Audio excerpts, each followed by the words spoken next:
You want to support Roland Martin Unfiltered? Be sure to join our Bring the Funk fan club. Every dollar that you give to us supports our daily digital show. There's only one daily digital show out here that keeps it black and keep it real as Roland Martin Unfiltered. By going to RolandMartinUnfiltered.com, you can make this possible. All right, folks, let's talk about something that's happening here in the United States. And, of course, I have been talking about this over and over and over again, trying to get our people to understand that this election is really about the federal bench in terms of what Donald Trump is trying to do. Now we see that he is literally pushing a white supremacist to the federal bench. And this particular nominee, folks, which is really understanding, is crazy. It's called, this guy wrote this piece, his law review piece in 2010 called Ethnonationalism and Liberal Democracy. His name is Menashi. Okay, he argues that ethnonationalism remains a common and accepted feature of liberal democracy that is consistent with current state practice and international law. Now, Avis, this is a guy who Donald Trump is pushing for the federal bench. And this is the thing that I keep trying to explain to people what is going on here. What Donald Trump has done, he doesn't care about the federal bench. No. He basically has said to white evangelicals, white conservative evangelicals in the Federalist Society, whoever y'all want, go ahead. So the reason they support Donald Trump so much is he is giving them complete control of the federal bench. Absolutely. Complete control. Absolutely. And so the fact that, and this is not the first guy who they've been pushing. Okay, so I've been saying the question, is Senator Tim Scott going to stand up and say, hell no to this guy? Lindsey Graham is chair of the Senate Judiciary Committee, the committee that's actually going to be doing the hearings. Is Senator Mike Lee of Utah? Is Ben Sasse of Nebraska? Is Senator Kennedy of Louisiana? All of these people, the ones who are voting for these federal judges, this is a guy who simply believes that America should be a white country. This is why people can have to stop saying, oh, hey, Trump is no big deal. No, if he keeps putting folks like this on the federal bench, they'll be ruling on cases for the next 30, 40, 50 years. Absolutely. I mean, clearly, Trump is a white nationalist, and he's looking to pack the court, apparently, also with white nationalists. It's why, for example, he has gone out of his way to talk about everything else, from video games to mental illness, when it was a white nationalist who shot up El Paso, okay? He will never say anything against them.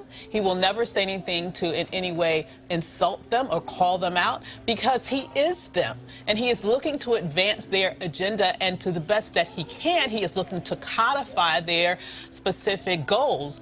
And so I'm not surprised that this is the type of person that he puts up for the federal bench.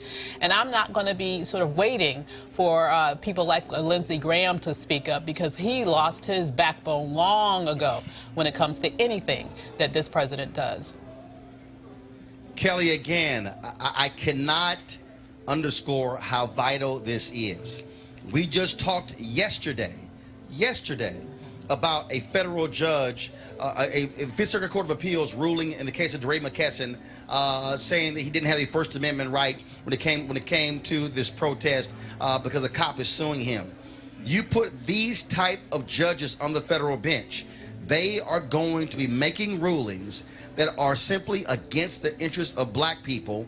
And if Donald Trump gets another 4 years, we can expect another 200-300 of these type of federal judges. And that's what is really scary about this situation. Again, and I said this a couple weeks ago, but not to say that what we see on mainstream media as news isn't real news, but it is gossip compared to what's happening right now on the federal circuit and the like. Like you said, these are lifetime appointments. Federal judges on federal circuits get the same kind of treatment as Supreme Court justices, meaning that once they're appointed, the only way they can get off the bench is if they die or if they retire. So a lot of them, frankly, a lot of them do retire, but it's, 10, 20, 30, 40 years down the line. And you can just imagine just how many cases come up in which they, preside over that amount of time. That's decades worth of case law, decades worth of people's lives who are jeopardized and infringed upon because somebody considers themselves an ethno-nationalist, which is just code for racist. Because when I first saw the Rachel Maddow piece regarding this man, I just wanted to know, well, how did ethno-nationalism work with Germany? How did that work out? Where would white people be if it weren't for other people of color and other races in this country alone? They wouldn't have left the boat in 1619. If it weren't for Native Americans, they would have died. So for you to say that, you know, we need to be a white nation in order to progress, it appears that if we were a white nation, like fully, we wouldn't have lasted. One, I wouldn't be here, but two, this would not be a United States of America if his vision were fulfilled. Again, I want everybody who is listening to the sound of my voice, you had better understand that when you go to the voting polls, if you choose not to register or to vote, we're talking about the control of the federal bench. Supreme Court is the last line of defense. And you talk about a court of appeals, federal district judges, what these folks are going to do, they are trying to, again, pack the federal bench. Many people have told me to watch this documentary on Netflix called The Family, which is a group of largely white conservatives who want to control politics. If you want to understand what is happening in America today, understand this is what they want. They want control of the federal bench because they know when the federal judges rule, that's it. They can overrule Congress. They can overrule laws. So we better pay attention. All right, folks, back to our Roland Martin Unfiltered video in just one moment. All right, folks, you've heard me talk a lot about marijuanastock.org. Why? Because I want to keep you informed of investment opportunities that make sense. We've all watched the growth of the cannabis industry.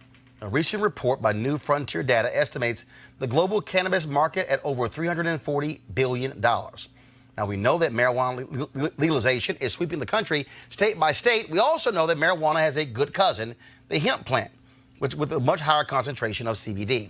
That means hemp gives you all the medical benefits of marijuana without getting you high. Now, until recently, hemp farming was practically illegal in the U.S.